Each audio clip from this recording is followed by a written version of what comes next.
Я рад всех приветствовать сегодня на нашем очередном круглом столе. Пользуясь случаем, я хочу поблагодарить всех журналистов, которые освещают эти круглые столы. Особая благодарность телекомпании «Абаза ТВ», лично Руслану Мкановичу Хашиг за освещение всех актуальных вопросов, касающихся нашего народа и государства. Сегодня тема, она тоже вытекает из тех предложений, которые были обсуждены и на круглых столах, и в общественной палате, так как реформа республиканских органов власти, она, естественно, из этого вытекают и реформы местного самоуправления. Местное самоуправление, роль местного самоуправления очень важна в развитии государства и нашего народа. Я хочу привести такой пример, почему мы сегодня в Очамчире. Очамчирский район, я когда-то, будучи студентом, занимался экономикой. Значит, Очамчирский район, Гальский район давал в сырье по ценам 1990 года продукции свыше 300 миллионов долларов.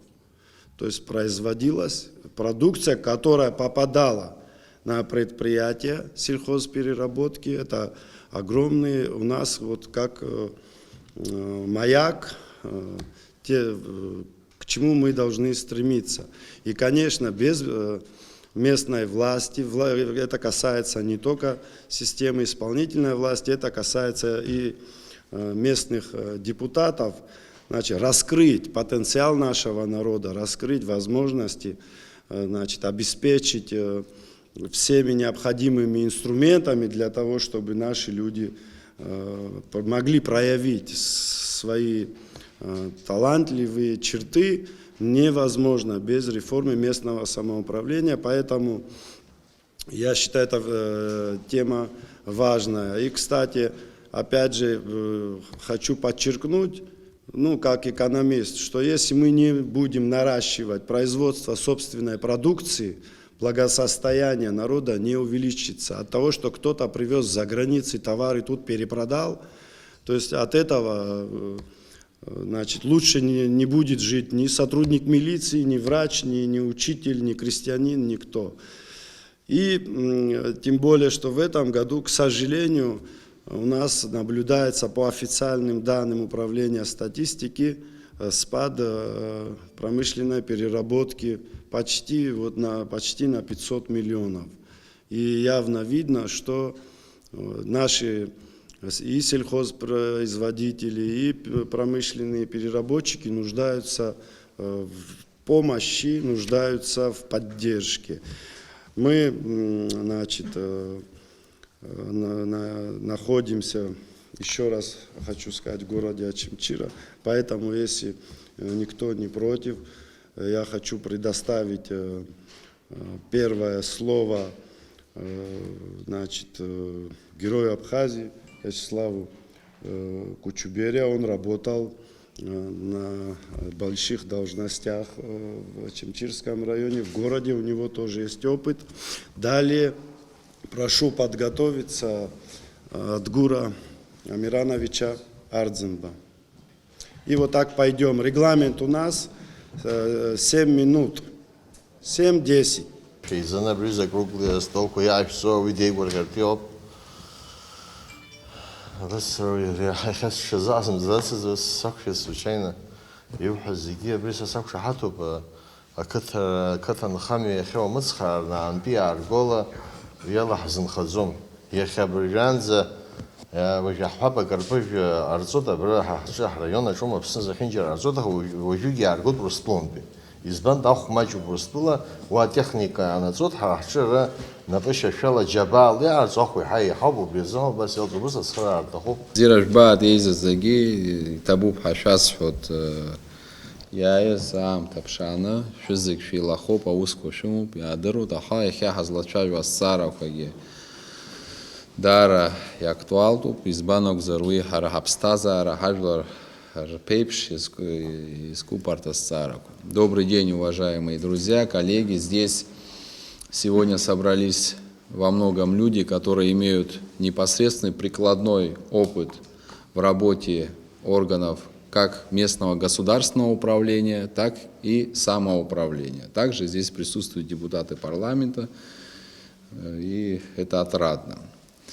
Я говорить много не буду. В нашем случае, я имею в виду нашу организацию, предложение по реформе государственного управления на местах, а также изменение ряда функций, полномочий органов местного самоуправления, они есть, они уже готовы, но мы их еще не упаковали, как говорится. Мы хотим сегодня, я лично, наша команда, хотим услышать каждого присутствующего, его идеи. Этот вопрос открытый. Мы должны коллективным умом, коллективным разумом сложить единую некую концепцию, видение по реформе на местах.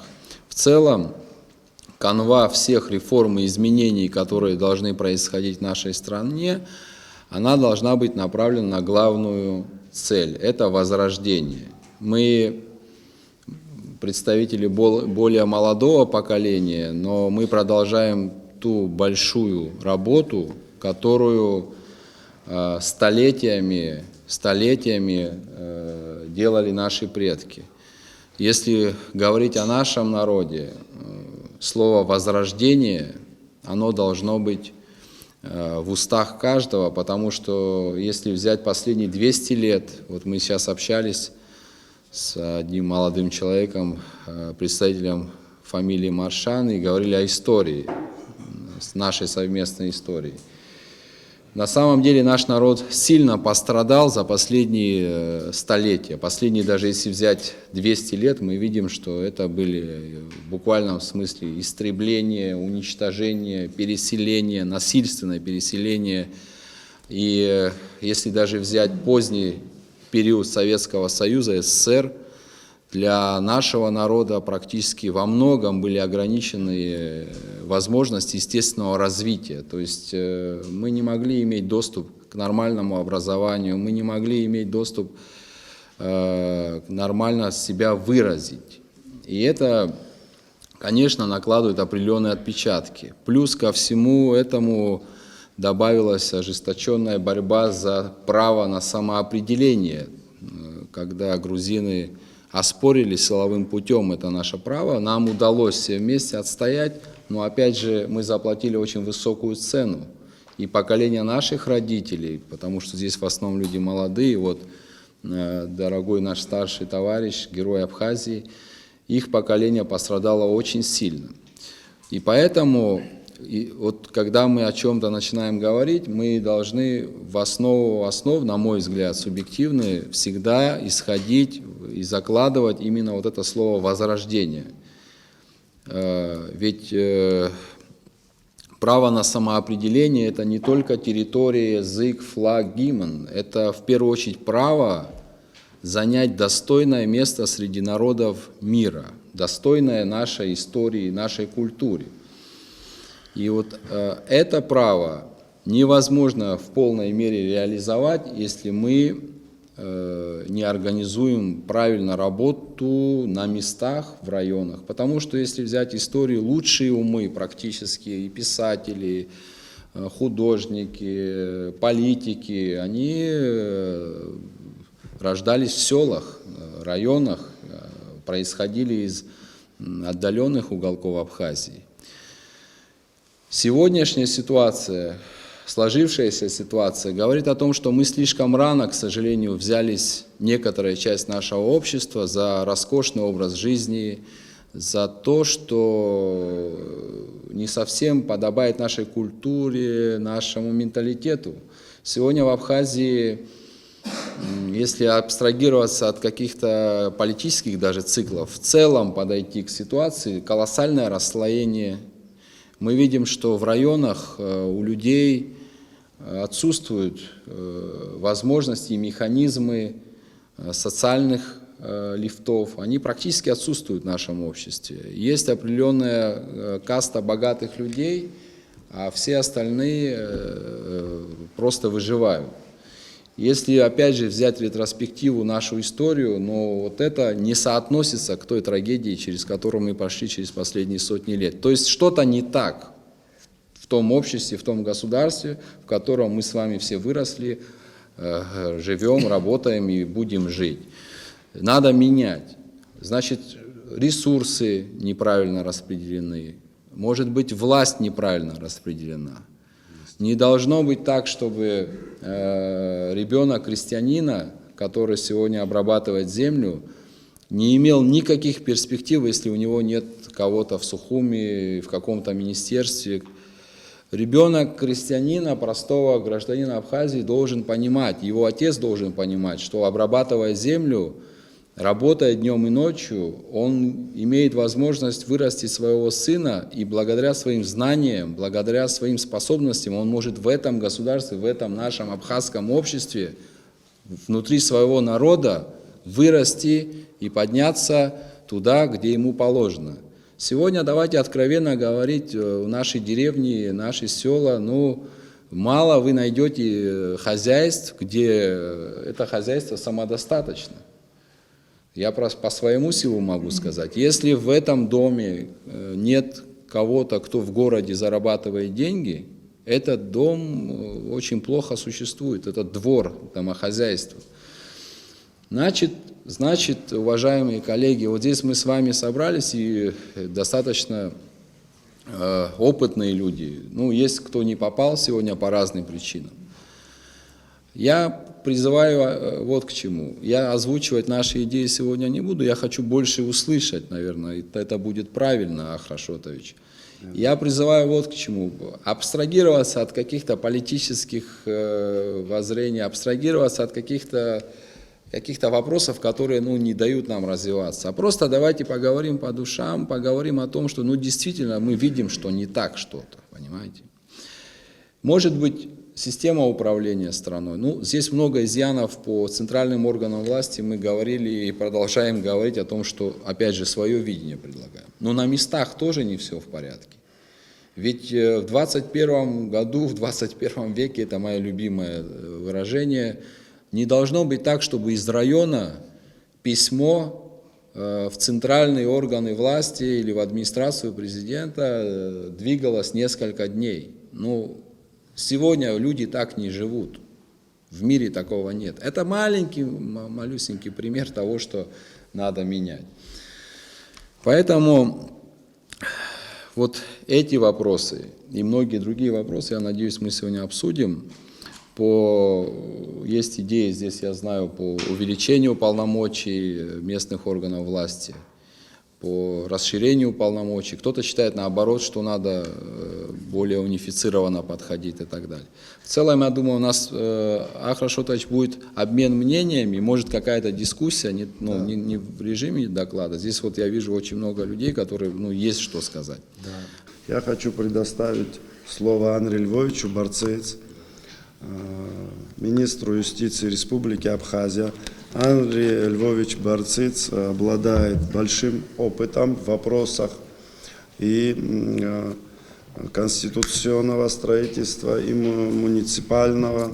По биографии видно, что он профессионально этим занимался. Далее Андрей Львович публично озвучивал о планах и правительства, и Министерства юстиции по внедрению цифровых технологий, которые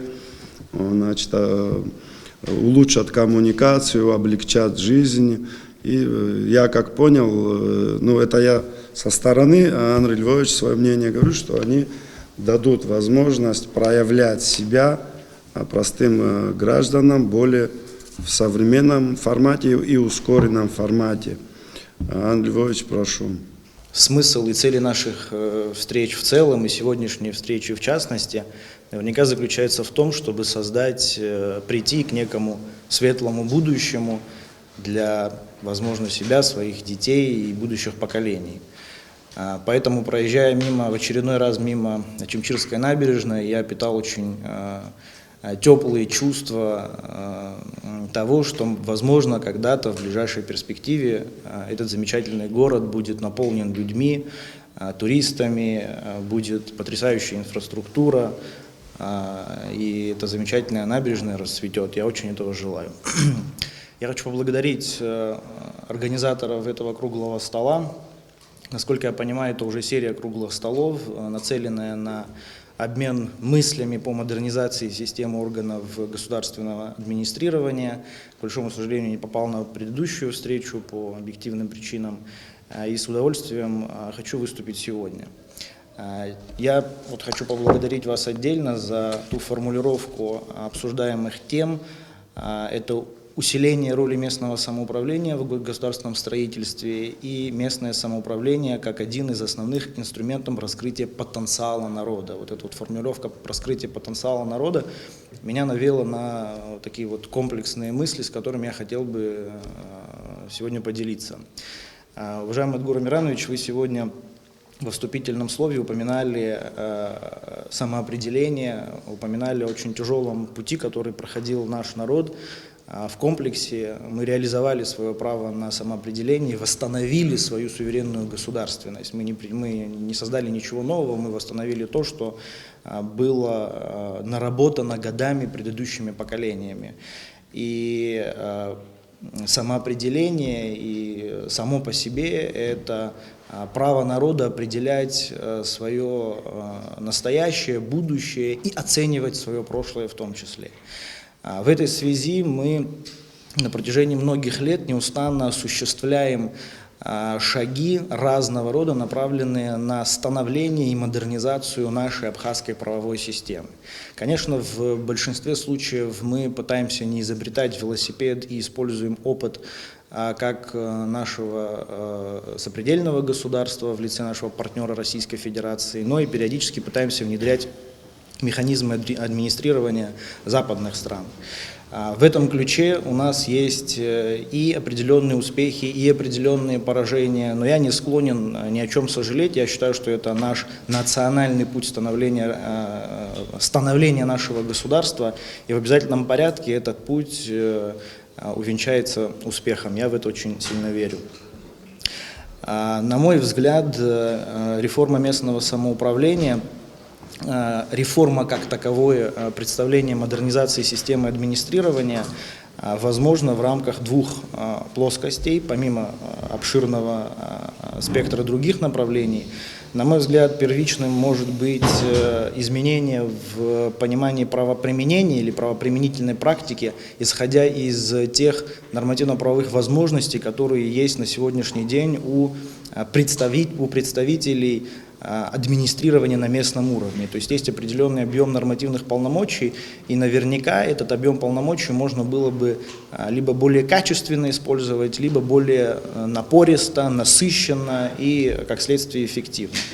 Вторым, на мой взгляд, направлением, над которым следует существенно поразмыслить, является нормотворческая деятельность в сфере модернизации системы местного самоуправления. Здесь может быть большое количество идей.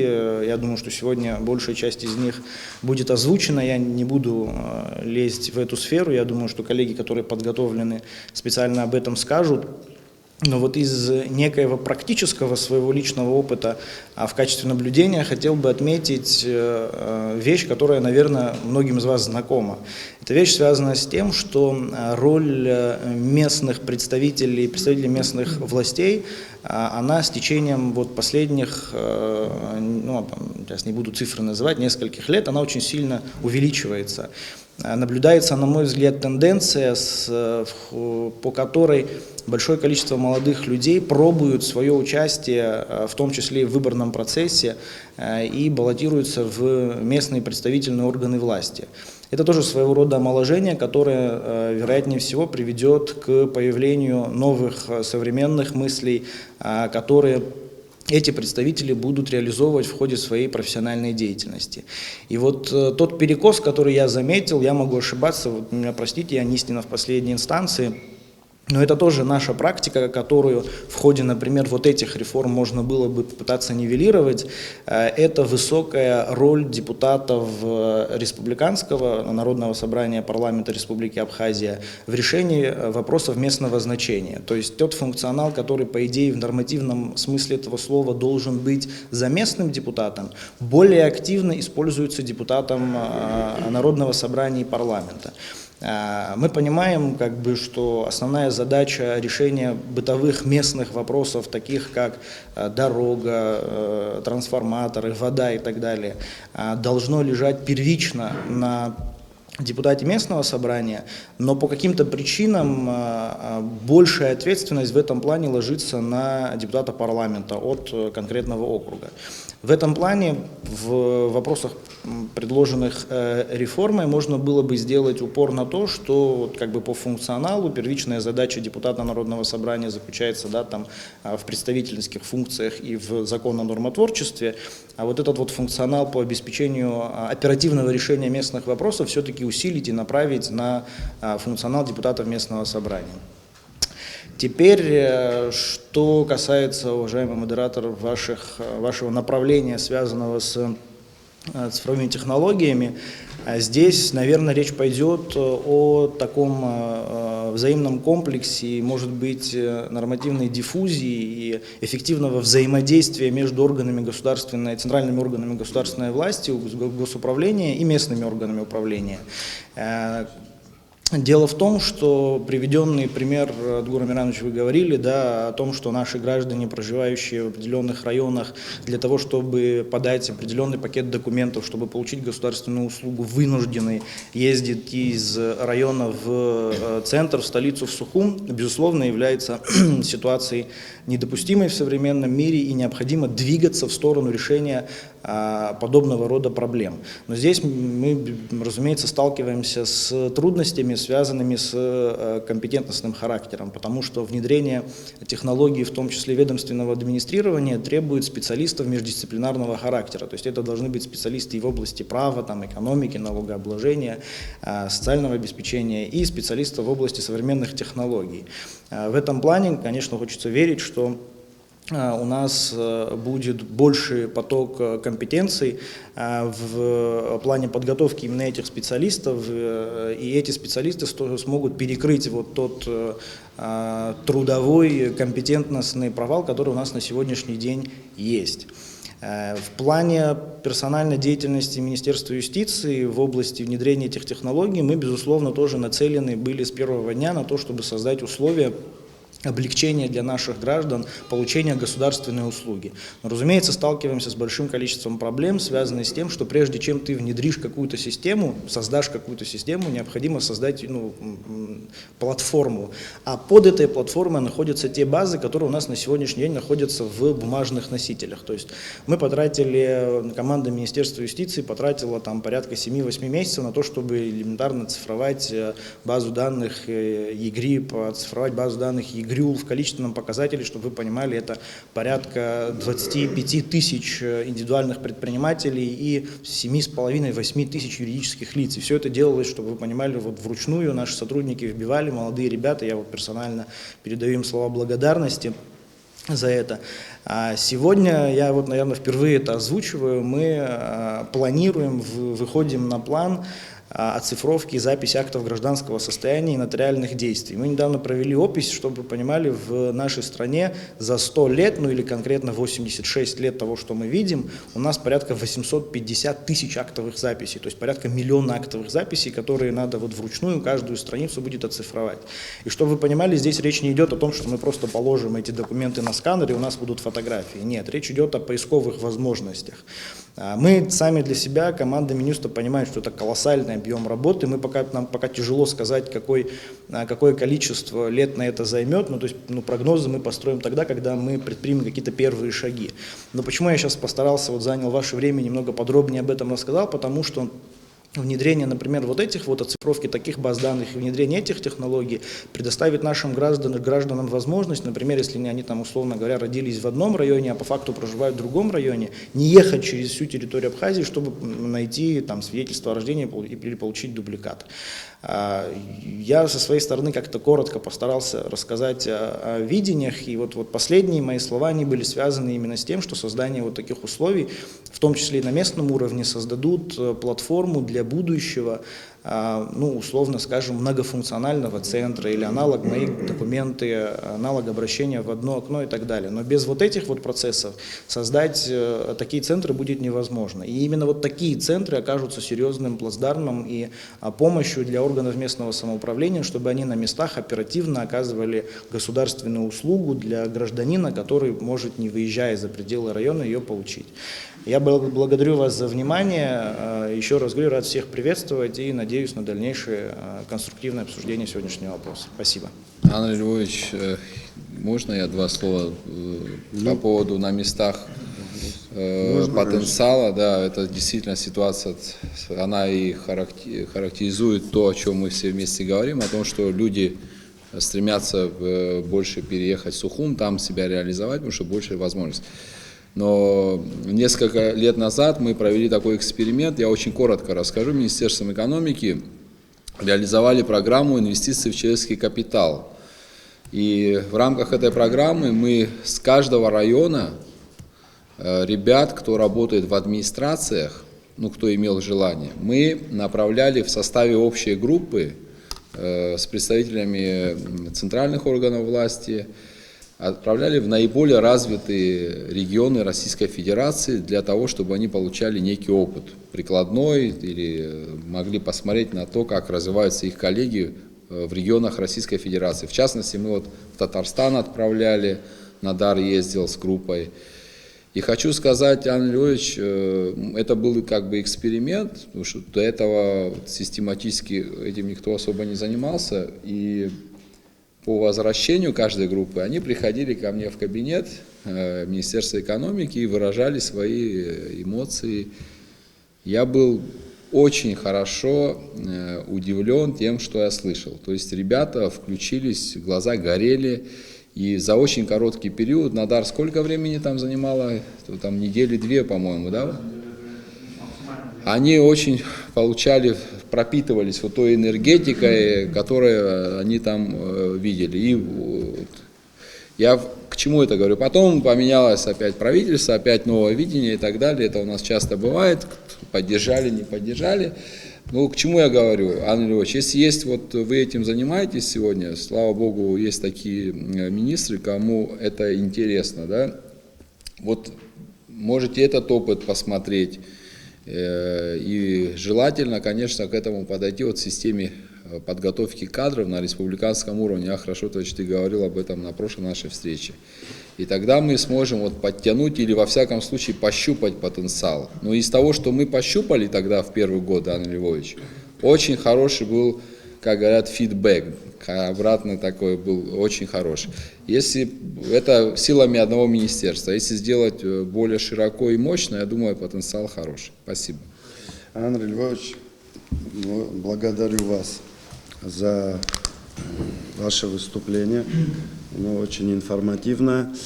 Значит, тоже в рамках обмена мнениями хотел бы поделиться, то есть из прошлого, что удалось, что не удалось. Но дело в том, что вы озвучили, что надо и, в принципе, обращаться и к западной практике, и ко всему прочему. И без этого, к сожалению, не получится раскрыть потенциал народа.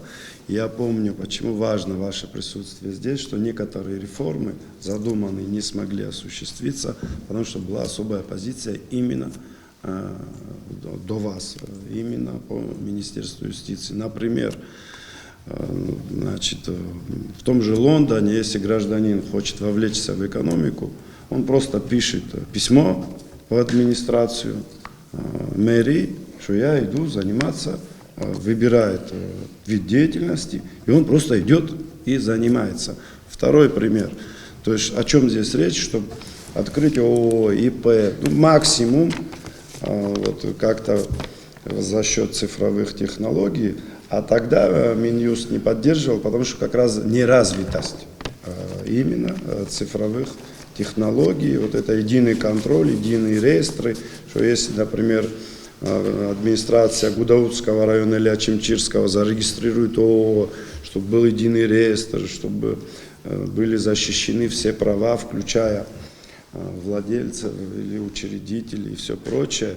То есть вот эта реформа вторая, вот простой пример. Мы все-таки говорим это вот для телезрителей, для простых граждан, чтобы им проще было понимать. Например, Министерство сельского хозяйства занимается распределением 100 миллионов на поддержку сельхозпроизводителей. Очень хорошая программа. Но я думаю, ну, мое мнение, что если есть 100 миллионов, я всегда за это был, где бы я ни работал, отдать их в районы местным администрациям как дотацию, ну, на условиях, которые можно внедрить посредством реформ, чтобы зачем гражданам с Бзыба или с Гудауты, с Ачимчири, с Гала ездить в Сухум, возить вот эти заявки. Вот я думаю, что чем больше мы какие-то инструменты внедрим, и я просто так понимаю, что вы эти новшества поддерживаете, чтобы наши граждане имели больше инструментов для развития, для старта в районах. Сейчас, еще раз спасибо, Андрей Львович. Ну, дальше будет дискуссия, я уверен, что вы еще что-то нам расскажете. Я хочу предоставить слово депутату Народного собрания Республики Абхазия Гарри Гурамовичу Кокая. Гарри Гурамович, насколько мне известно, он имеет и опыт, и сталкивался именно с проблемами района и проблемами сельхозпроизводителей. И какое видение парламента, будет ли парламент поддерживать такие реформы, или, может быть, какие-то другие нужны реформы по местному самоуправлению. Гарри Гурамович. Хочу поблагодарить организаторов этой встречи, этого форума. Очень актуальные проблемы поднимаются, общение такое принесет какой-то позитив. И хорошо, что это провели именно в городе Ачимчира, потому что районы как-то не участвуют в политической жизни страны. Это не совсем хорошо, только привлекаются во время каких-то событий, выборов. Такие встречи будут полезны в дальнейшем в разных районах нашей страны. Спасибо всем организаторам и присутствующим. И темы, которые вы поднимаете, они очень актуальны. Местное самоуправление последнее время, может, там Андрей Львович сказал, что где-то и молодежь начинает подтягиваться в это, но это от районов зависит, там в городах там больше активности, в районах не совсем так. В районы людей приходится уговаривать, чтобы туда пошли, потому что считается, что полномочий очень мало, и на что-то повлиять очень сложно. На самом деле полномочий где-то и мало, где-то есть и в законе много прописано того, что чем можно воспользоваться, но обычно этим не пользуются. И тихо-тихо сводится местное самоуправление, да нет практически, а их активность очень важна, потому что именно депутаты районные и депутаты сельского собрания, они знают больше проблем, знают, с ними лично сталкиваются. И до правительства, чтобы донести свои проблемы, очень много бюрократии через администрацию села, в дальнейшем администрации района, потом все это переходит в правительство, там рассматривается. Это каждый процесс очень много времени занимает. И человек даже элементарные вещи по оформлению земель, каким-то для какого-то бизнеса, если начинается процесс, бывает, что и по 6 месяцев эти документы находятся на рассмотрении в Кабмине, потом парламент они еще приходят. Это тоже проблема, отбивает вообще охоту предпринимателей чем-то заниматься. Полномочий депутатов районного собрания, вот Андрей Львович полностью с вами согласен, что какие-то инфраструктурные всякие проблемы загрузили на себя депутаты парламента. Но на самом деле прямых полномочий влиять на это у нас нету. Так происходит, что у нас есть полномочия, которые могут повлиять и там на министров, на всякие ведомства, которые принимают решения, поэтому наш голос они слышат быстрее, чем районного депутата. Я вообще считаю, об этом очень много говорят перед выборами, в процессе там, выборов и парламентских, и президентских, что надо обязательно перейти к выборам и районных глав. Это очень много позитива может принести, так как главы уже будут отчитываться перед народом, в принципе, а не правительству, как сейчас происходит. Где-то какие-то риски есть, может быть, у нас есть там какие-то районы, где можно это не применить, но это приграничные районы, можно применить это в районах, где это возможно, и ничего в этом страшного нету. И тогда уже, если население района будет выбирать себе глав, они также будут требовать какой-то отчетности, тогда полномочия можно усилить и депутатов района, для того, чтобы они могли призвать к ответственности главу. Здесь может сложиться такая ситуация, что главе какое-то недоверие, может быть, по каким-то его ошибкам районные депутаты могут выразить ему недоверие, но в то же время могут из-за этого быть распущенными уже президентом. Так, прямого влияния на него они не имеют. И поэтому не все хотят сидеть статистами, хотя инструментарий у них есть. Но до конца довести нельзя, потому что подключается уже центральная власть и помогает главе, и могут распустить целое собрание из-за того, что его надо удержать у власти. Там. На самом деле весь этот процесс начал уже такой характер иметь, что местные самоуправления, в принципе, занимаются подготовкой к выборам, работу главы администрации района оценивают по каким критериям, как он провел парламентские выборы, если считается провальным его работа, если провластные, там, лояльные кандидаты власти не смогли пройти в этом районе, то его работа оценивается плохо. Что бы он ни делал, какие бы экономические у него там не были бы хорошие результаты, на это никто внимания не будет обращать. Этот глава обязательно будет уволен, и найдется тот человек, который будет именно. И поэтому, конечно же, надо реформировать, конечно же, надо внедрять и цифровые технологии. Это очень важно в районе, когда даже любые элементарные документы, ты адресное бюро, чтобы какую-то справку взять, надо с Ачамшира ехать в Сухуми, паспорт, чтобы сделать, надо 3-4 раза из района выезжать. Конечно же, это все приводит к тому, что наше население страдает, не может вовремя обратиться, не может вовремя получить необходимые документы, чтобы чем-то заниматься в районе. То, что касается каких-то ваших планов по реформе, которых мы еще, может, и не услышим на этой встрече или нет, мы все равно с ними ознакомимся. Еще параллельно есть у нас сейчас комиссия конституционная, я думаю, в этом направлении тоже какие-то изменения там видят, разные документы, разные взгляды, которые будут все равно по итогу рассматриваться у нас в парламенте. И все здравые, хорошие идеи мы, конечно же, будем поддерживать. И все, что от нас зависит, мы сделаем для того, чтобы улучшить именно жизнь нашему населению, народу нашему. Спасибо большое. Так, в дальнейшем дискуссии будем участвовать, подключаться. Спасибо, Гарри Гурамович, спасибо вам большое. Значит, все-таки еще раз хочу, чтобы прозвучало это правильно, конечно, и важнейшая задача возрождения нашего народа. Наш народ всегда объединяли писатели, поэты, ученые, спортсмены, государственные деятели.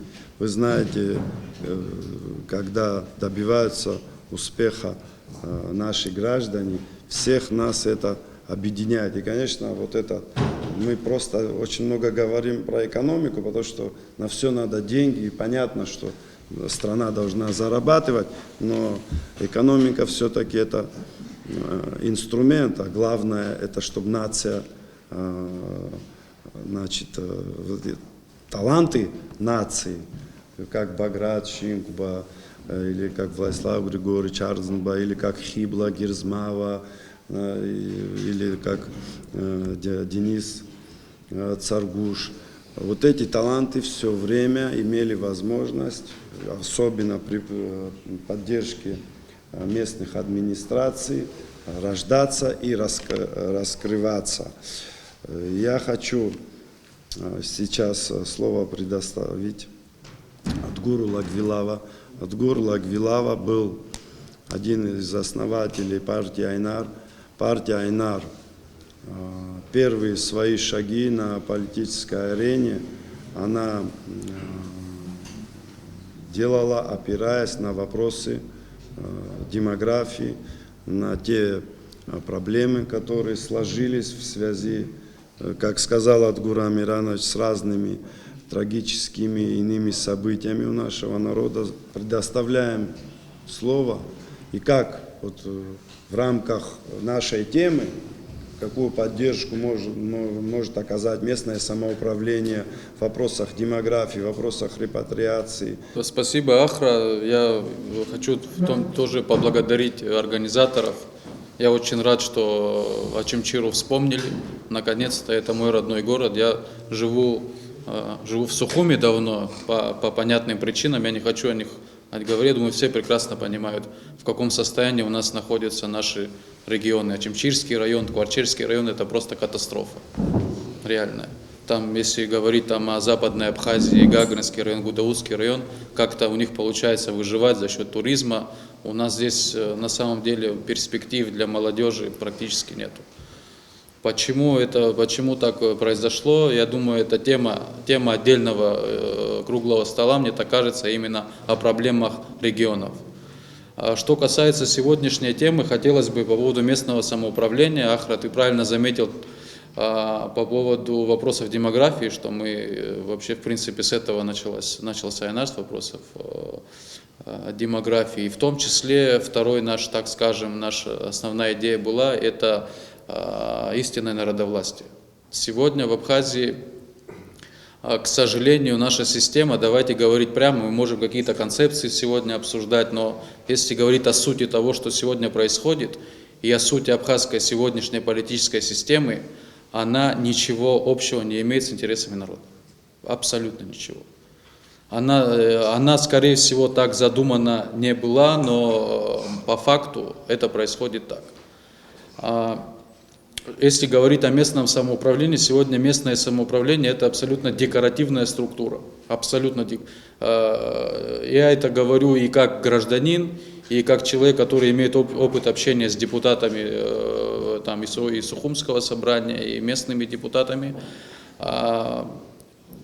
Мне кажется, что это все происходит из-за того, что не придают значения органам местного самоуправления, того, что нет понимания у руководства страны, у всех руководств страны, что это очень важная вещь для развития и страны, и, как правильно вот было там в теме у вас обозначено, раскрытие потенциала народа. Что у нас сегодня с органами местного самоуправления происходит? Да, многие, кто имел опыт работы, да, и избирался в органы местного самоуправления, говорят о том, что не хватает полномочий, но даже существующие полномочия полностью не могут быть использованы местными депутатами. Так система построена. Фактически депутат сегодня не имеет никаких инструментов быть полностью самостоятельным, если он хочет быть эффективным у себя в районе. Он всегда зависим от того места, где ресурсы. А ресурсы у нас у исполнительной власти. И все эти люди, они назначаются президентом. это хорошая система для того, чтобы там сохранять власть. Ее смысл только в этом. Давайте вещи называть своими именами, о чем вот Гарри Кукая говорил. Единственный критерий оценки главы администрации – это выборы. Потому что мы это наблюдаем, это при всех президентах это так. Хотя у них они и по закону главы обязаны и программы развития регионов делать, и много чем заниматься, но никто от них этого не требует. Нету такой практики. Сколько вот в Ачимчире за последние годы сменилось, по-моему, 3 или 4 главы. Так же, где-то так. И я не знаю, по какому принципу кого-то уволили. Я не знаю. Не было сказано ни президентом, ни премьер-министром, которому подотчетен глава, что вот этого человека сняли с работы, потому что у него были провалы там, там и там. Мы не знаем, по какому принципу их назначают и по какому принципу их снимают. Это загадка, так скажем. Но на самом деле здесь загадки никакой нет. Мы почему-то, у нас маленькая страна, компактная страна, у нас очень много активных людей и умных людей, которым мы можем часть ответственности, наша центральная власть может отдать людям и здесь на месте разгрузить себя, снять это, не заниматься какими-то такими вопросами. Вот как депутаты парламента вынуждены заниматься там вопросами, которые не входят в их компетенцию. Они не должны ходить к министрам и просить там дорогу, сделайте это. Они не должны. Депутаты парламента должны заниматься законотворчеством и политическими вопросами. Все. Так как у местных нет полномочий, люди понимают, что депутат может какие-то вопросы решить, они идут к депутату парламента. У нас люди не занимаются своими делами. Вот в чем самая большая проблема. То есть, если говорить о каких-то ключевых вещах, принципиальных вещах, что мы должны были давно сделать, это, кстати, я хорошо помню, что до 2014 года, до прихода Хаджиба к власти, в повестке этот вопрос стоял и по поводу выборов глав администрации, но всегда, получается, у нас все президенты, кандидаты до выборов, они готовы, как бы говорят о каких-то изменениях, а когда приходят к власти, и они отказываются от этого, потому что так система устроена, она удобная для того, чтобы власть сохранять. Но, к сожалению, что касается развития и обеспечения справедливости, наша сегодняшняя политическая система ничего там, вообще она на это не заточена и никогда не будет, если мы кардинальные изменения не принесем. Первый, главный, ключевой вопрос сегодня, с чего мы должны начать, это сделать выборность глав администрации. Да, есть вопросы по Гальскому и Гагринскому району, потому что это приграничные территории. Там, я думаю, вопросы безопасности, они важнее стоят, да, так скажем, чистой демократии. Там можно придумать правильные формы. Но я не вижу никакой проблемы, чтобы гудаутцы своего главу выбрали, или мы там, сухумчане, выбрали себе мэра. Никакой проблемы нету. Хотя многие из тех, кто выступает против этого, и многие политические деятели, они говорят о том, что мы не готовы, оказывается, выбирать глав администрации. Вот это единственный аргумент, который я слышал, и он настолько глупый. То есть мы, граждане, мы можем выбирать президента, гаранта Конституции, можем выбирать людей, которые пишут законы, а человека, который должен там асфальт не сделать на улице, я, оказывается, выбрать не могу. Но это глупость, да, я даже не знаю, на кого рассчитаны эти аргументы. Не знаю, среди моих знакомых таких дураков нету, кто может это воспринять серьезно. Поэтому я хочу реально, если кто-то... Сейчас у нас работает комиссия по конституционной реформе, я насколько знаю. Адгур, я насколько знаю, у вас там есть план, у вас есть свое видение, да, изменений. Но мне кажется, именно вот этот вопрос, да, именно выборность глав, я думаю, он не может быть дискуссионным, этот вопрос. Как это технически делать, да, это уже пусть там юристы, правоведы этим занимаются, но принцип, я хочу выбирать мэра в своем городе. Я думаю, также жители Ачимчирского района тоже с удовольствием выберут себе главу, потому что люди могут оценить эффективность работы. Потому что его не выберут. Даже можно срок сделать не 5 лет, как президента, там 2-3 года, как во многих странах делается, чтобы быстро от этого человека, так скажем, от плохого избавиться, а хорошего, наоборот, оставить. Так что вот так, если так коротко, мое видение такое. Спасибо большое. Я хочу предоставить слово Дмитрию Маршан. Дмитрий Маршан, на удивление, один из тех депутатов местного самоуправления, который предложил и фактически реализовал реформу. Мы очень внимательно все наблюдали, сможет он сократить количество депутатов местного сухумского самоуправления и повысить тем самым эффективность И я думаю, он тоже нам расскажет, где можно усилить, где наоборот, и предложит, как все это лучше сделать, опираясь на свой опыт. Спасибо, Ахра. Спасибо. Я, честно говоря, специально не готовился. Да. Больше расскажу о прикладном опыте, с тем, с чем мы сталкивались. Вообще, что такое местное самоуправление? Местное самоуправление – это дороги, это освещение, водоснабжение, канализация. Все эти вещи, с чем люди сталкиваются ежедневно, постоянно, каждый день. Местное самоуправление у нас регламентируется законом об административно-территориальных единицах. Насколько действенен этот закон, можно судить, да, потому что многие вопросы местного значения, с которыми сталкиваются люди ежедневно, они с этими проблемами обращаются к руководству страны. Получается, те вещи, которые должны решаться на местах, они не решаются, и люди с этими вопросами обращаются к руководству страны и так далее. Значит, это говорит о том, что закон не действует. Да? Последний раз редакция закона была в 2016 году. Там были какие-то поправки, но какого-то результата он не дал. По моему мнению, эффективно закон сможет работать тогда, когда будет вовлеченность людей, обычных граждан, когда у обычных граждан будут рычаги воздействия, влияния на администрации городов, сел и так далее.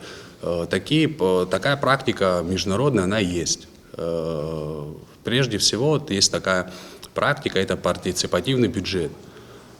Бюджет участия, он был принят в Порту-Алегре в Бразилии в 80-х годах. Чтобы вы понимали, Бразилия в то время была одной из самых отсталых стран, даже вот занимала одно из последних мест по всем показателям.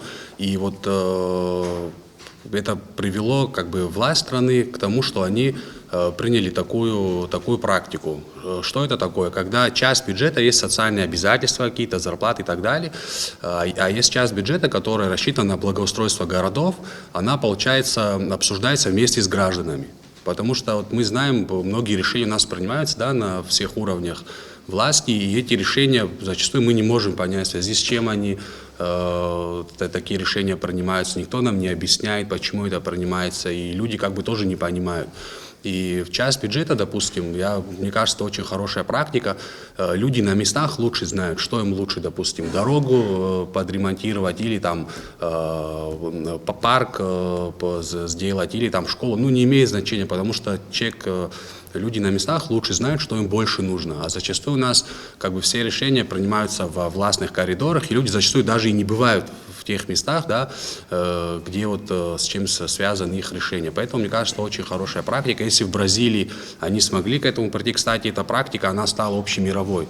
Она очень хорошо себя зарекомендовала, и после этого многие даже страны Западной Европы, они приняли такую практику, и во многих странах, во многих городах такая практика есть, когда часть бюджета на благоустройство города, она, получается, дается на откуп жителям, с ними встречаются там главы муниципалитетов, городов, и они вместе обсуждают, что им нужно и что как бы в приоритете. И прежде всего, мне кажется, вот мы зачастую, да, рейтинг власти у нас всегда очень низкий, без привязки к личности, да, так скажем.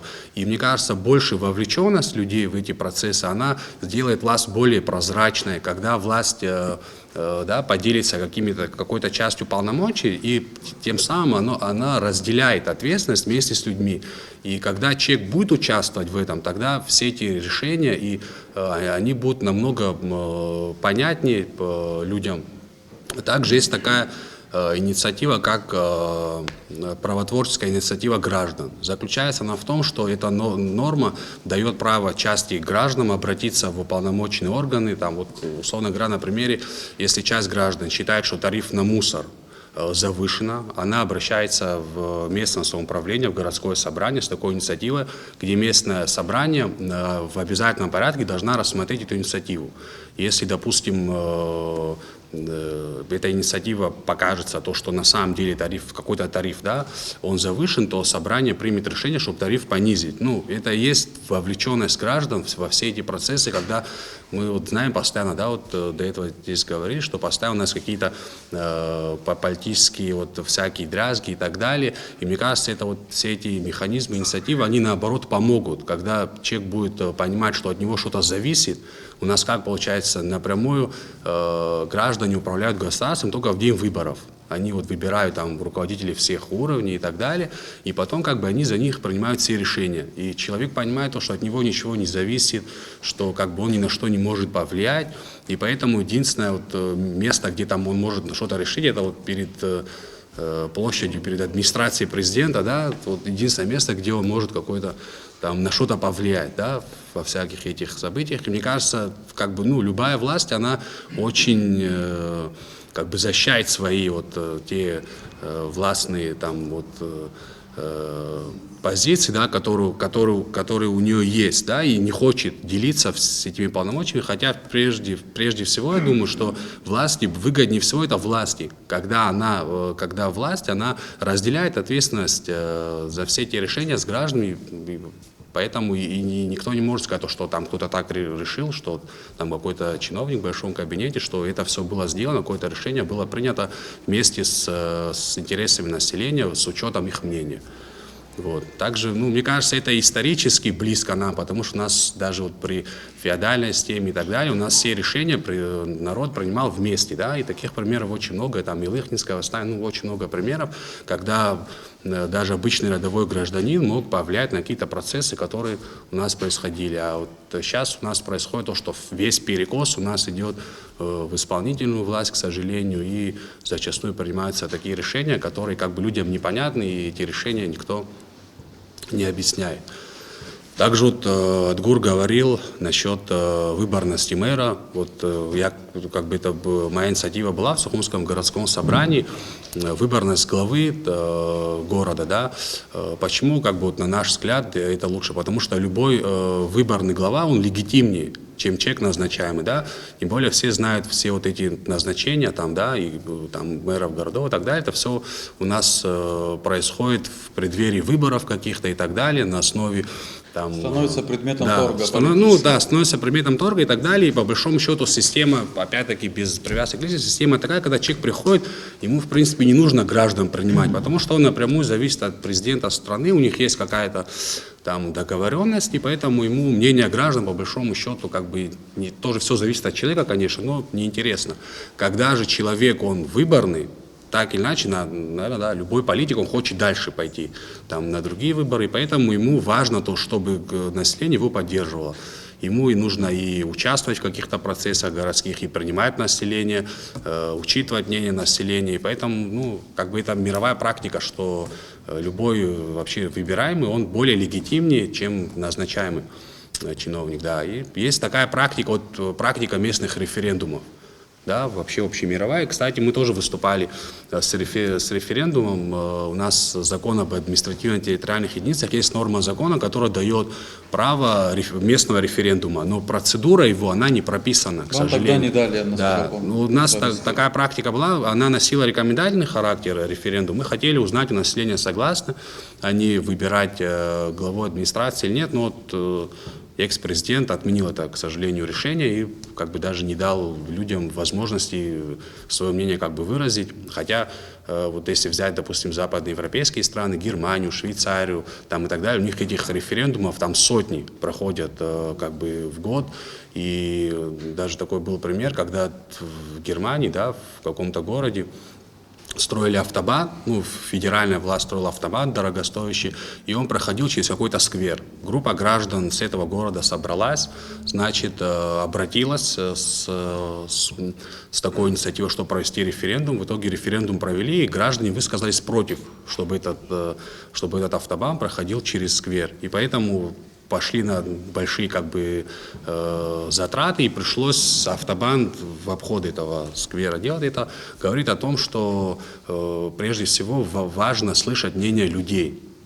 Вот у нас даже такая вот практика была, да, когда мы улицы, допустим, переименовывали, часть граждан высказывается за переименование, часть граждан высказывается против, и как бы тяжело понять. Ну, и поэтому такая практика, если была бы, вот, допустим, референдум там на определенной улице или в городе, где большинство граждан там высказались за, и у тебя уже как бы оно легитимное решение, как бы, когда такая практика есть.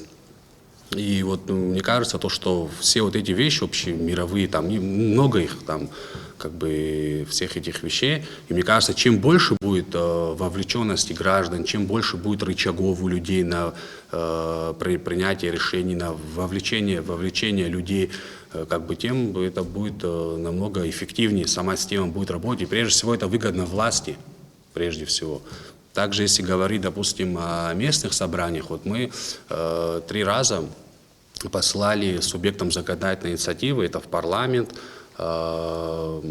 президенту, это было в 17-м, 18-м, помню, в 19-м году, 3 раза мы послали с нашими поправками.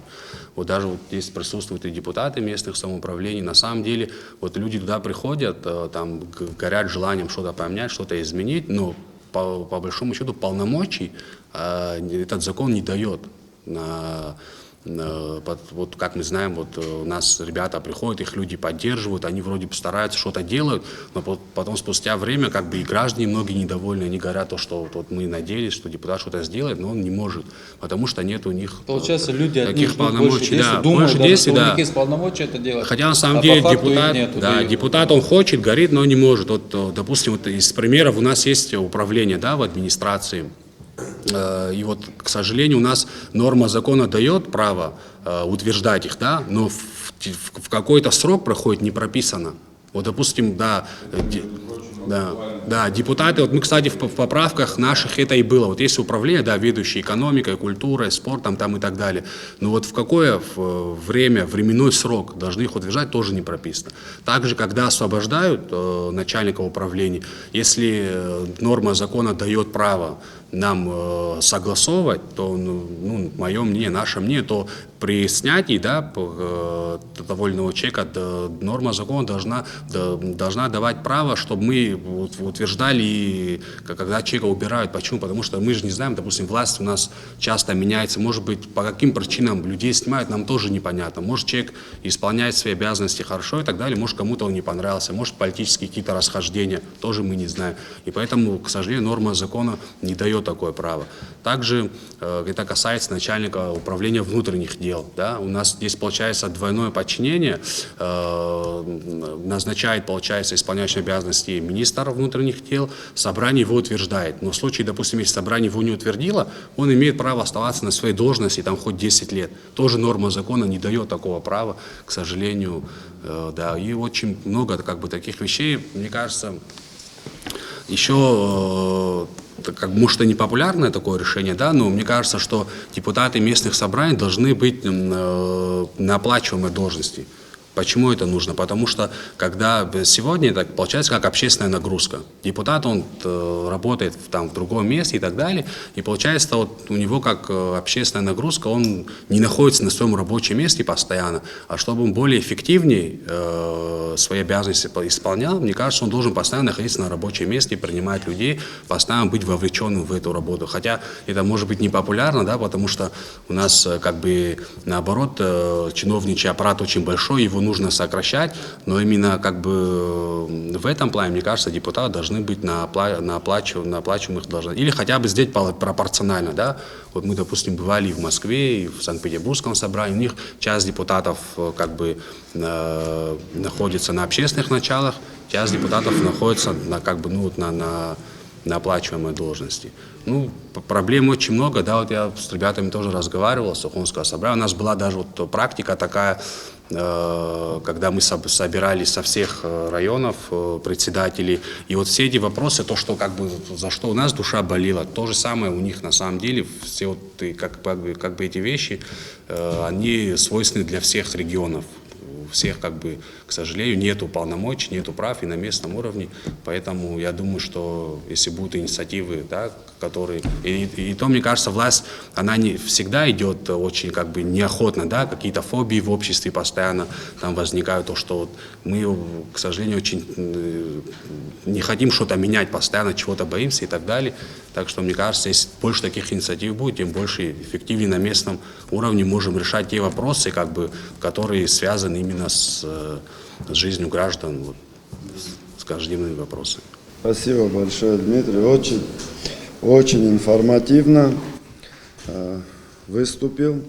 Я думаю, что, конечно, я тоже был сторонником выборов глав администрации, но у нас народ осторожный, и осторожность народа связана с теми бедами и трагедиями, которые наш народ пережил. И мое предложение раньше заключалось в том, что давайте мы в столице начнем, выберем, проведем, посмотрим нормально, и уже далее в других районах тоже перейдем к этой системе.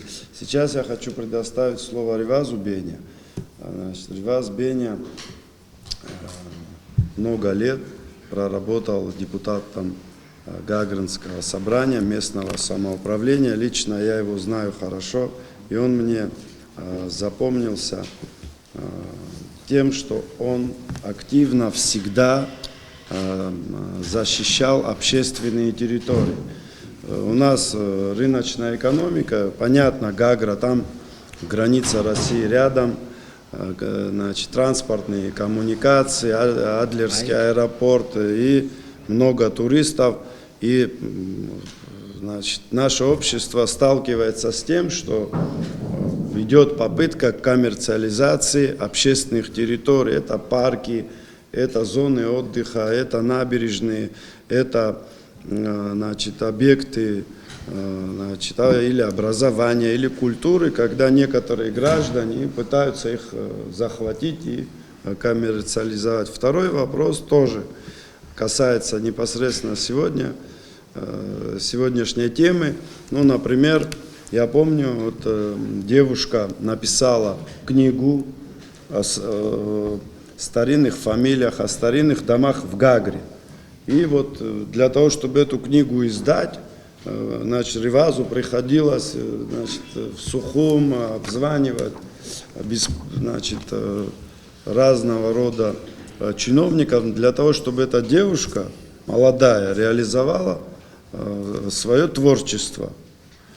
Значит, и вот проблемы взаимодействия и местного самоуправления, и взаимодействия с центральными органами власти, конечно, Ривазу очень знакомый. Риваз, пожалуйста, подготовиться. Стамуру Ахба тоже очень, я думаю, он интересные вещи расскажет. Хорошо, Тавиш, спасибо. Благодарю всех за приглашение, спасибо за крайне содержательные, информативные выступления предыдущих ораторов. Действительно, здесь сложно после вас что-то добавить. Очень информативно, емко, правильно и практически совсем согласен. Но я постараюсь как-то коротко по своему опыту что-то добавить. Но для этого, наверное, надо будет немножко разделить вот, понятие местного самоуправления или там, местного государственного управления в районе. Но прежде всего местное государственное управление в районе, это, ну, наверное, будет администрация района, возглавляемая главой администрации, которая также входит в единую центральную систему органов исполнительной власти в Республике Абхазия. Есть определенные сложности в тех или иных районах, своя специфика, в Гаграх чуть больше. В виде налогов Гагра, наверное, зарабатывает, другие районы чуть меньше, какой-то из районов более дотационный, какой-то менее дотационный, так или иначе мы все, в принципе, дотационные, но сама суть, насколько эффективно глава будет исполнять свои обязанности, зависит все-таки не только от того, насколько он правильно ведет администрирование работы, насколько он компетентен в этих вопросах, да, вот как сити-менеджер, да, так выразимся, но и настолько, насколько позволяет ваша зарплата, как говорят, да, что есть из того, что было, то и налепило, да, получается. Ну, сложно сказать, какой моделью лучше нам воспользоваться. Я вот согласен в части, что вот, да, я вот, кстати, тоже сторонник более демократических процессов, когда главы городов и районов будут избираться самими жителями на местах. Это действительно интересно, мне это более импонирует. Но на самом деле, в принципе, если говорить о местном самоуправлении, вот если вы помните, в 2016 году экс-президентом, прошлой властью инициировались реформы органов местного самоуправления, там даже они конституционные какие-то процессы проходили, там и в Конституции были, значит, реформы были затронуты, но они были, может быть, не сильно наполнены. С чем это связано? К примеру, до 2016 года для того, чтобы президент мог назначить главу администрации, человеку сначала надо было избраться, стать депутатом местного самоуправления, и потом из числа депутатов местного самоуправления президент мог назначить ту или иную личность, так это назовем. Вот. К чему это приводило? Ну, в каждом районе, наверное, своя специфика. Вот откровенно хочется поговорить, это же круглый стол у нас. Вот в Гаграх это, например, приводило к многим интересным процессам. Вот избрался человек президентом, собрание уже сформировано. Хочет он назначить человека, его в собрании нету. Какие процессы могли происходить? Следующий процесс. К человеку, для того, чтобы человека назначили мэром города, ему приходилось договариваться с кем-то, возможно, да, теоретически с кем-то договариваться, кто-то должен ему в каком-то селе сложить свои полномочия, для того, чтобы там Астамур условно там избрался, и после этого он был назначен президентом Республики Абхазия, главой администрации. Сейчас эту модель чуть поменяли после реформ. Теперь для того, чтобы стать мэром города, достаточно быть просто, ну, наверное, политическим сторонником. При этом я полностью согласен с Амираном, вообще, с Адгуром, прошу прощения, Геннадьевичем. Вообще не очень понятно, по каким принципам назначается с одной стороны, с другой стороны. Прекрасно понимаю, что принцип политический в основном, конечно, идет. Вот. И, наверное, не совсем правильно, когда мы навязываем людям на местах своих политических соратников. То есть мы же доверяем народу, народ выбирает президента. Почему народ не может выбрать главу администрации? Я полностью поддерживаю и согласен. Но если все-таки использовать ту модель, которая у нас уже сегодня есть, если ее доработать, к примеру, местное самоуправление, чем можно было бы его наполнить? Ну, можно было бы наполнить дополнительными какими-то полномочиями в сфере там, утверждения, согласования кандидатуры начальника налоговой инспекции на местах. К примеру, в соответствии с законом о государственной налоговой службе, если не ошибаюсь, министр представляет данную кандидатуру местным органам государственного управления, в данном случае главе, по согласованию с главой, начальник МНС по какому-то тому или иному району назначается. Ну, можно было бы эту функцию, к примеру, изъять у органов государственной власти и передать ее народу, то есть местному самоуправлению, чтобы они рассматривали эту кандидатуру, согласовывать. Главного архитектора, там, коммунальные какие-то службы, все это необходимо наполнять. Но с моей точки зрения, вот самый главный принцип, наверное, сложности работы депутатов местного самоуправления заключается в конкретном контроле. То есть нужно создать не только полномочия, они в принципе есть, можно их наполнить просто, но наделить определенными инструментами контроля. Вот что могло бы быть контролем? Мы в нашем созыве как-то постарались, как-то действительно искали с председателем собрания, с коллегой моим Астаном Агрба, мы долго искали и попытались найти некую форму для того, чтобы контролировать расходование бюджетных средств. Ну, откровенно говоря, не все же депутаты разбираются в бюджете, многие его читать просто не умеют. Это действительно объективная правда. Ты голосуешь за тот или иной финансовый документ основной, по которому в течение года будет жить весь район, а что там написано, не знаешь. Это тоже правда, это имеет место быть, к сожалению. Поэтому это отдельный вопрос о качестве нашем депутатов местного самоуправления. И тут, наверное, у нас родилась такая мысль, для того, чтобы правильно администрировать эту всю работу, внутри собрания смотреть, как это все происходит, мы создали в аппарате собрания штатную единицу, назвали ее аудитор собрания. Приняли решение, то есть у нас в аппарате появился аудитор, который в принципе мог по соответствии с запросом собрания проделать определенную работу, мониторинг, расходование бюджетных средств администрации района и дать нам какие-то заключения, насколько они эффективно расходуются или неэффективно. Ну, что-то, некий инструмент в виде контрольной палаты, да, в Республике Абхазия. При первой же проверке аудитор принес свои плоды, при первой же проверке мы получили информацию, пояснительную записку, что некоторая часть бюджетных средств расходуется не очень эффективно, то есть там где-то что-то можно сэкономить, куда-то более где нужно перекинуть, мы это сделали. Это было полезное, правильное решение, но при проверке контрольной палаты Республики Абхазия, Гагрского района, они выявили, что вот наше решение не совсем соответствует основному законодательству и потребовали его отменить. То есть в этой части, я не оспариваю, возможно, в этой части контрольная палата, конечно, права, но значит это нам дает простор, в частности депутатам парламента, поработать в этом направлении, чтобы можно было бы создавать, допустим, такие вот институты контроля внутри собрания. Ведь, по сути, при каждой администрации есть так называемые контрольно-ревизионные управления. Они, исходя из их положения, подчиняются исключительно главе местной администрации. Ну, то есть сам себя проверяет, что ли. Поэтому такие институты должны быть совершенно в другом органе, как мне кажется, как мне видится, вот в этом отношении. И в качестве института контроля было бы полезно именно эту инициативу использовать. Что касается глав администрации, я все-таки склоняюсь больше к тому, чтобы действительно, вот мы еще в процессе дискуссии к этому подойдем, конечно, но вот все-таки, наверное, надо выбирать глав, и не только в Гудауте, не только в Сухуми, и в Гагре можно подойти к этому вопросу. К любому вопросу можно подойти грамотно, надо просто над ним поработать, изучить, исследовать и готовый продукт какой-то выдать. Я думаю, мы в этом отношении очень продуктивно могли бы поработать совместно с нашими коллегами, с депутатами парламента. Просто надо изучить, исследовать и выдать готовый продукт. Что касается информативности, цифровизации, о которой говорит уважаемый Андрей Львович, в действительности это полезная инициатива, которая приведет в последующем, наверное, к таким инициативам уже среди местного самоуправления, государственного управления, как умный город, для того, чтобы качественно и быстро получить квалифицированную услугу. С чем сталкивается, допустим, депутат местного самоуправления? Если ты не имеешь личных внутренних коммуникаций в органах республиканской власти, в органах местной власти, тебе сложно этого всего добиваться, у тебя уходит время.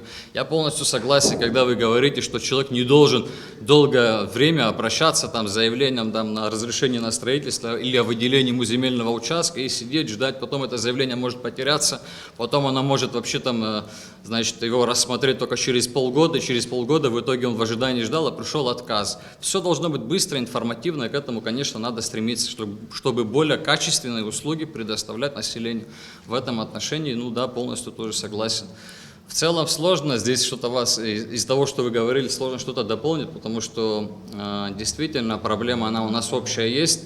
Единственное, что, мне кажется, надо нам выбрать, какую модель нам необходимо просто использовать. Выборы глав на местах или существующую модель использовать, но все-таки ее необходимо наполнить. Вот совместно, наверное, с депутатами парламента можно было бы это проговорить и использовать более качественный продукт уже выдать. Именно в законе об управлении в административно-территориальных единицах поработать, может быть, даже в законе о бюджетном устройстве и бюджетном процессе, то есть функции контроля местным органам государственной, местным органам самоуправления, более делегировать какую-то часть полномочий и так далее. То есть в этом смысле, я полностью согласен. Я думаю, что простор для работы в сфере законотворчества у наших парламентариев достаточно большой. Если сформировалась бы какая-то рабочая группа, я думаю, многие депутаты местного самоуправления нынешнего созыва, прошлого созыва готовы были бы войти в какую-то рабочую группу, вместе поработать, помочь, потому что там будет целый ряд законодательных инициатив, целый ряд законов, которые необходимо будет доработать, дополнить, проверить для того, чтобы улучшить качество работы органов местного самоуправления. Вот в этом отношении хотелось бы добавить. А так дальше готов, конечно, к полемике, дискутировать. Спасибо большое за внимание.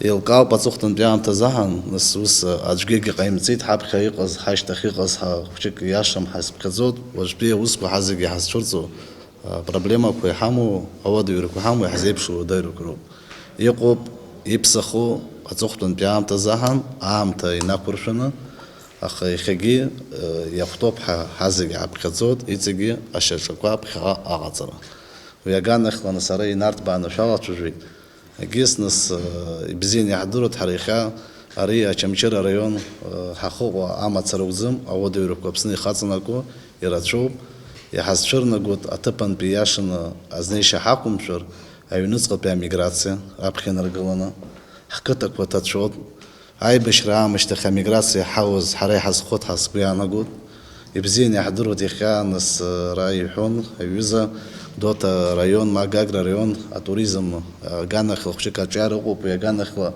райдрут абжуа صوت واخ نص تبكو كربشاوت او سرتو خغم يخرقنا ينور ورتك خبخزار از خزوم يبزين يحضروا يخبي انا بلوكيشاي ريسيرتس او ديروكا ويادغي يقوبي غيرتي حسرتو او ديروكا وي حالش وزريخانا سراوسا خز وزغانا خلب سشل صوت نصابش زغي حضروا تسبيانا غوترينس خجي يابس شو لحظه برا رسول قيسل شرب سو بحسبيانا غوت يسخز ارتيست خو Анна Плаква и Хабра Анри Лёва и Пайшев зивш. Аусура шачала цар, цифровизацию, автоматизацию, манусвиха амта и черногаз усу. Ви задазмекология вахаму и яшамха язнево, ахавиха и унарбот и шатаху. Нас саразбана гаргисхот برتا центральный орган حوت насусами, центральное управление حوت и региональное حوت нас районное. وبرتا برا رواز гишев зипш, ачкун чешев зипш. Вчик нас ирыта топ амчрапа.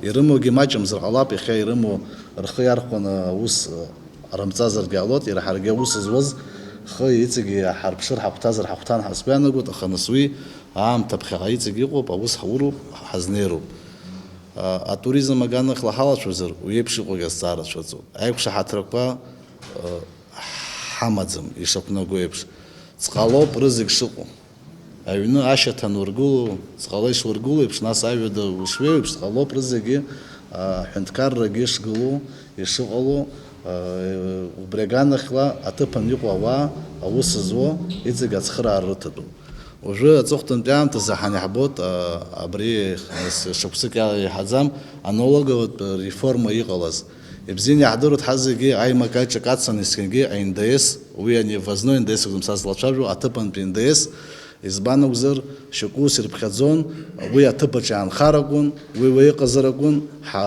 искенги ахчажаракогон яхасара сквана галесот яшан ибхазоб وي أحنتكار بجت أشقياوت أجرت налог كرزان رجز رخي درخو ريختبن يقو إزبان أوزر أو عوس خر وتبن شوب ياشن يدرز ربيخا أكل كخدا يرويدجي شقاو عجلر يخا إقتصادي процесс كويمي بسو رخالة درخو رخزر ناس أجرت ريون كرقون بي ناس أي مدرك غزرو زدخو يرجو يربزو خررتو ما يرزيب شصار الشرطز أجانخ لزنينا أبش رزمو أو عزقته يزدقو أقبح رزمو أجيب جارة أتبان بيجانخ لابرا ديبوتات يهويت أياش يهود أدقل أجانخ أدقل أتذكر يخانس ريون جيقو أتبان يقو وسزو دريح بزين يزدرودا دناس министр يوغزر туризм يوم أمريكا كتن خام يدحلو ما يرجس نسنا بلقي حمو آخر خارتك وحرقوا بشوزر ورتي حري حيشاجنا أبرياد جل تذكر أبري خي حرخرب أبريجان خلا يشوني زنا أتبن بيقو يراحترو ويا مشتخ أخلب شرق وزرو أس عشقا نيجبتسو أيجبتسو كومبا وياتسنكو حرجي حزي بزين يعدرود شغشقو جري ساس بخزا جري اس بخزا واي أسلم حرزوه وارد شخود وبري ساقو بشوزر وبري خشك إزنيتو بحسبيس يانغو ناس وجريش حز أكلك خداتشا ألخدو أستار اسمه بسرعة رayona خدايوكو أكلك خدايوكو يالخودا وجحاب قدوتا رayон يقوب أكلك فون يخجلو ويادق رayон أكلك دوتا يخجلا ده كاغرا رayон أشمشرا رayон حاف شوزر وجوي حابا رayон تباو باروسمي أشمشرا ناس كتك فرلا يتباو با أكتر خداتشاو يراكلك لمكالا يخلب شودا ما يريختبو يوما ناس أبريجي أشقوشي يريد باسخو أيه وشتانا سريش محينس يريش يتخو يريش يقبخو غيتوتها كتك داس قرار غلط يقب قرالا رayон دا أكلك داس قرار غلط دا جماس قرار غلط يشوف زيبش دا تبغون بيقول دا شجرة دا جنود قدر قلو وبريجا جي نبي ما يخطبوا дахылаԥшо, ируиадаги аӡәихаҭыԥуаҩ иажәароума, жәакыҭакроума дахылаԥшо ахылаԥшреитәу аҭыԥхықәра иманы иара ақалақь араион аҿы иҟоу иҳабаҿы убас иҟазар ҳәа сыргәаанагара сымоуп. Егьи абжьараныс аҭыԥантәи адепутатцәа ишышәҳәаз еиԥш ауалафахәы роуп ҳәа саргьы сақәшаҳаҭуп. Избан акәзар, ауалафахәы зымоуз ауаҩы иахьа иара иҟынтәи аԥсҭазаараҿынтәи иҟоуҵеи узҿызи ҳәа ауаҩы узиаҳәаӡом. Уи ус анакәха аҵыхәтәантәи аамҭа алхрақәа ҿаҳнарбоит, ауалафахәы акәӡам, аха ауаа убрахь рхы здырхеит. Инеиаанӡа нас шықәсык аамышьҭахь иааныжьны ицоит еиҭалхрақәа, уи иара абиуџьет аҿы иҟазаргьы убри аганахьала. Нас сара сзықәшаҳаҭымгьы шәасҳәоит, аҭыԥантәи аизбаркомқәа иҟоу абри араион аҿы ус зуа ауалахәуп, уи ҳара иаҳзынагӡом ҳәа иаҵанакуа иоуп иахьа амчраҿы иҟоу алхрақәа мҩаԥырго. Ус иахәҭаӡам ҳәа сизԥхьаӡоит, уи ихазны орган ҳасабла иҟаҵаны иҟазароуп. Уи сара сгәаанагоит, сыжәра зегьы қәаҳԥхьаӡоит, иаҳзыҳәаӡом, аха ҳаԥхьантәи аҭыԥантәи аусқәа ҳарӷәӷәар ҳҭахызар, уи иҟынтәигьы ҳалагар ҳахәҭоуп ҳәа сгәаанагоит. Егьи абжьараныс абзиара анцәа иҟаиҵааит, иахьа иахагылоугьы урҭ рзаҳан имариоуп аԥсҭазаара уҳәар ҟалаӡом, урҭгьы реформақәа иалацәажәоит, иахьа нас ара еиԥшызгьы аҿар иалацәажәоит, иара даҽа гәыԥҩык ауааҟоуп, иҟоуп аҭыԥқәа иахалацәажәо, ҳазегь нас ҳҳәоуқәа еиқәшәаны изыҟамларгьы, аха зҵаарак аҿы ҳҳәоу еиқәшәаны иҟалар, ԥхьаҟатәи шьаҿак ҟаҳҵеит ҳәа сгәаанагоит. Иҭабуп исыӡырҩыз. Иҭабуп идуӡӡаны, Саид Будба юристот, Саид Будба депутат Сухумского городского собрания, Астамур Тарба, после него депутат Народного собрания. Адгур Амирович, вам личное спасибо за то, что сегодня организовали такое мероприятие. Это мероприятие сегодня организовывается в городе Очимчира, что вдвойне приятно. Как здесь коллеги подчеркнули, я считаю, что в Восточной Абхазии, конечно, нужно уделять особое мнение, особое и со стороны государства, ну и со стороны политических деятелей, тех людей, которые занимаются политикой. Что касается местного самоуправления, беря опыт, буду брать свой личный, конечно, депутат собрания, он, на мой взгляд, тесно общается с рядовыми гражданами. Допустим, сегодня рядовому жителю очень трудно прийти к министру, очень трудно прийти к депутату парламента, хотя тоже наши депутаты держат с ними контакт, но они все равно обращаются к депутату местного значения. И проблем у них очень много. А депутат собрания, к большому сожалению, в своих полномочиях ограничен. Те люди, которые работали, они знают, как это все происходит. Приходится идти к главе администрации. То есть уже депутат идет к главе администрации, и у него, как обычно, получается просьба. То есть он не может в законном каком-то порядке что-то требовать. Все действия депутата собрания, они носят рекомендательный характер.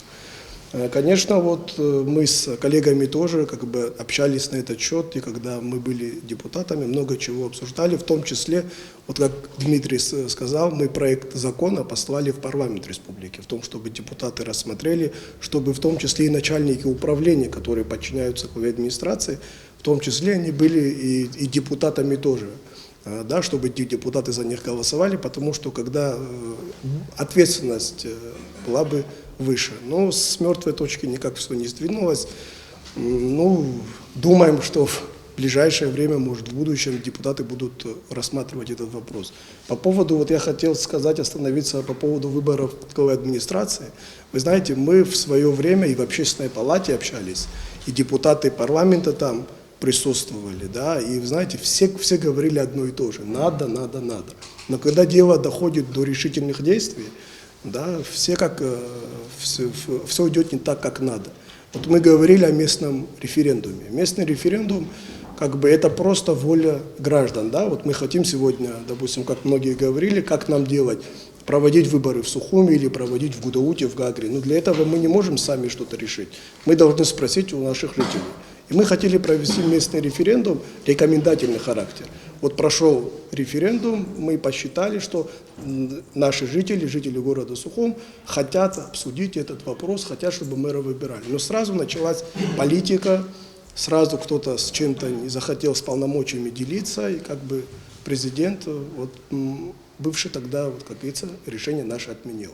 Ну, для меня, знаете, еще очень такой странная такая ситуация, когда все практически кандидаты в президенты, когда идут, да, все говорят о том, что мы будем выбирать главу администрации.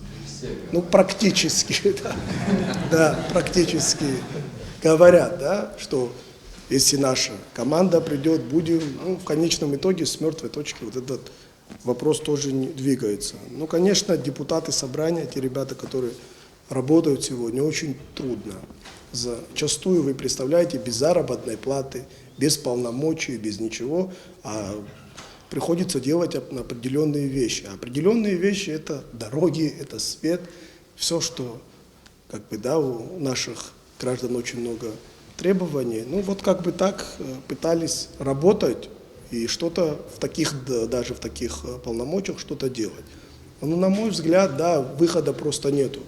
Либо нужно депутаты собрания, чтобы могли принимать какие-то решения, либо, ну, грубо меня извините, нахождение их там вообще я считаю просто бессмысленным.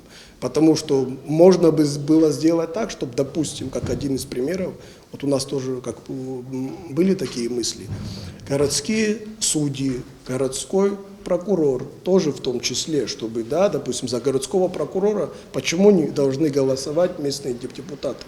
Да, они должны голосовать за него. Ну и, конечно, и пробелов очень много. Вот, допустим, начальник УВД города Сухум, он и сегодня находится в статусе ИО. То есть, допустим, документ в собрание пришел, собрание этот документ не одобрило, не проголосовало, а он сегодня на том же рабочем месте. Ну, вопрос другой, тогда зачем его нужно вообще посылать в собрание? Зачем спрашивать мнение депутатов, если это мнение, в принципе, не важно?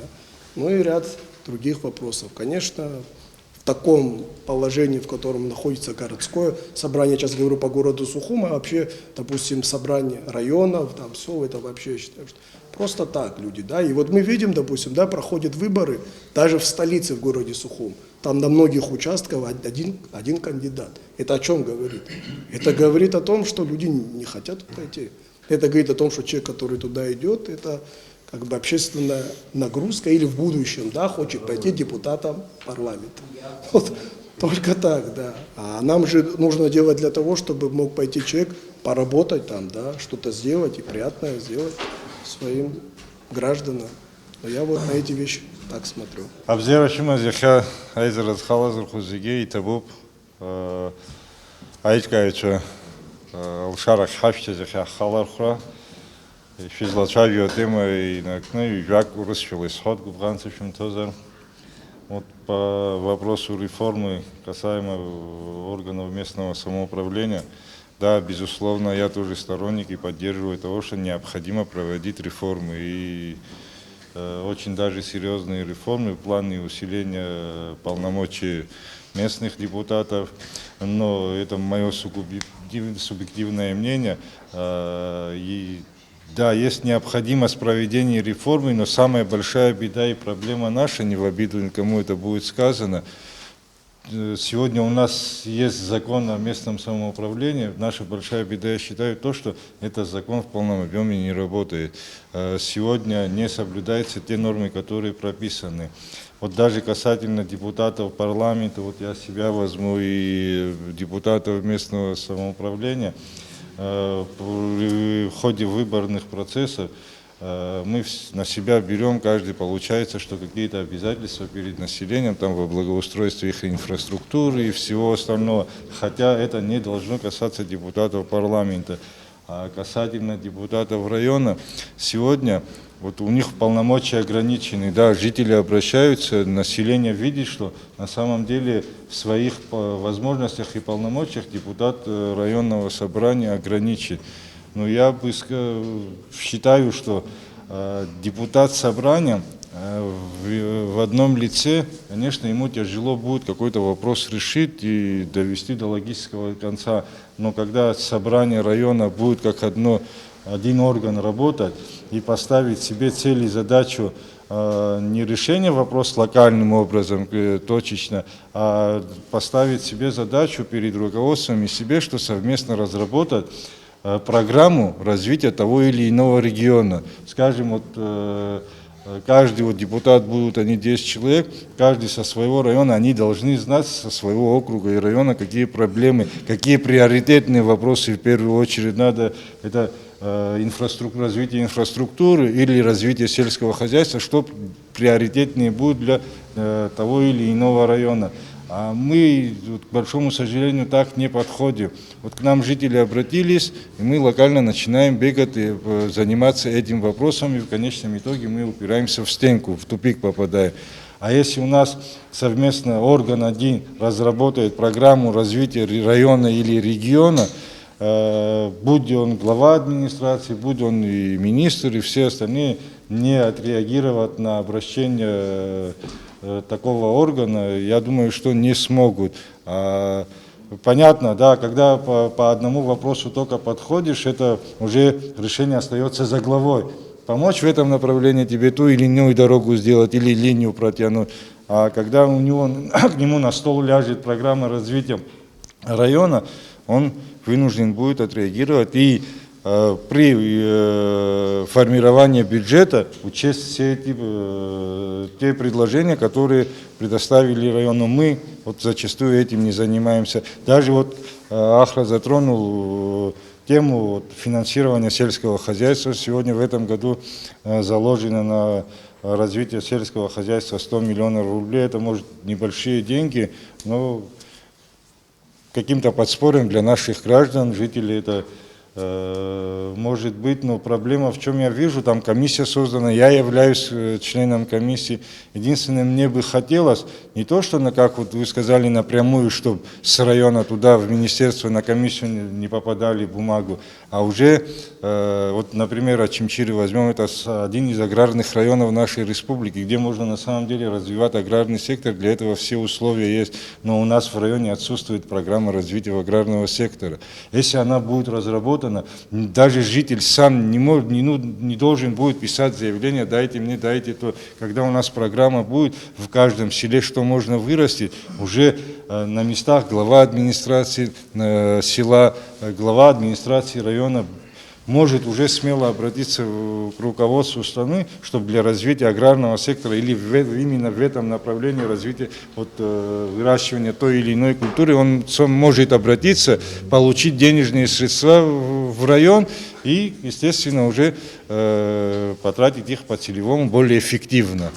Ну, я думаю, вот, если мы в этом плане начнем работать более эффективно и плодотворно, и выгоднее будет для района и для нашего населения. И когда, вот еще один момент, когда человек избирается в местное самоуправление, вот мы должны донести людям то, что этот человек не идет туда чисто только, чтобы заниматься только ихними дорогами, ихним светом и всем остальными. И человек идет отстаивать интересы своего народа в общем объеме за весь район и за все целое. Не то, что там 3 километра дороги или 2 километра провода надо поменять, а будет затрагивать все те проблемы, которые существуют в этом регионе.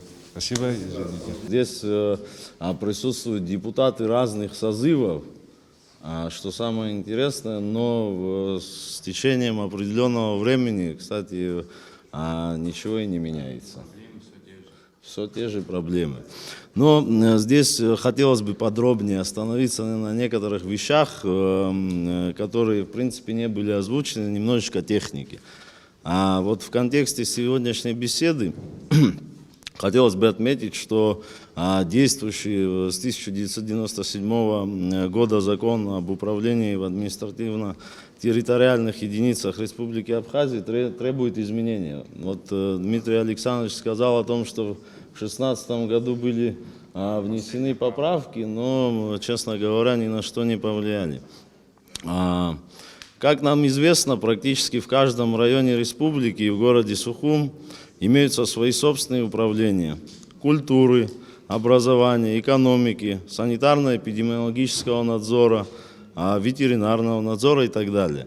Содержание их осуществляется за счет средств местного бюджета. При этом действуют центральные органы власти, регулирующие эти отрасли. Тут попрошу внимания обратить на то, что нормативные акты, регулирующие взаимодействие органов местного самоуправления и органов центрального управления в этих отраслях отсутствуют. О вышеупомянутом законе об административно-территориальных единицах взаимодействие не отражено. Положение о деятельности данных управлений принимается главами администрации районов без согласования с органами центрального управления, и порой эти положения противоречат действующим республиканским законам. К примеру, согласно закону о санитарно-эпидемиологическом благополучии, районные органы СЭС должны финансироваться из средств республиканского бюджета, а также являться территориальными единицами республиканского органа санэпидемнадзора. Сегодня работает структура полностью противоречащая нормам действующего республиканского законодательства. Также в городе Гудаута есть городская больница. Это, кстати, очень интересная вещь. Но отсутствует управление здравоохранения. То есть, кому относится республиканская, гудаутская, не республиканская, а гудаутская больница? Та же ситуация и в Гагре, но при этом, согласно закону о здравоохранении, местные органы управления наряду с центральными органами власти должны осуществлять регулирование деятельности этих объектов. Но этого не происходит. Маленькие примеры большой проблемы. И все идет по многолетним сложившейся практике. Кстати, в нашей истории органов местного управления есть опыт и централизации структурных подразделений администрации. Речь в этом случае идет о ЗАГСах, кстати. Долгое время они находились в ведении администрации, но в дальнейшем переведены в подчинение профильного Министерства юстиции Республики Абхазия. Для определения того, как будут взаимодействовать органы центрального управления и органы местного управления в той или иной отрасли, необходимо разрабатывать соответствующие нормативные акты. В этом вопросе можно обратиться к белорусскому опыту, где на законодательном уровне предусмотрено двойное подчинение структурных управлений в районах, как главам администрации, так и руководителям центрального органа управления. В законодательном акте четко определены полномочия местных и центральных органов. Тема, которую я сегодня озвучил, очень важная и требует детальной подготовки. И реформа в области органов местного самоуправления должна начинаться именно с этих вопросов. А сегодня мы имеем на практике децентрализованные органы на местах. И эта проблема складывалась долгими годами. Могу из опыта тоже сказать, что если мы не определим и не централизуем, и не примем определенные реформы в органах местного самоуправления, то, в принципе, вся работа будет сведена на нет. Спасибо за внимание.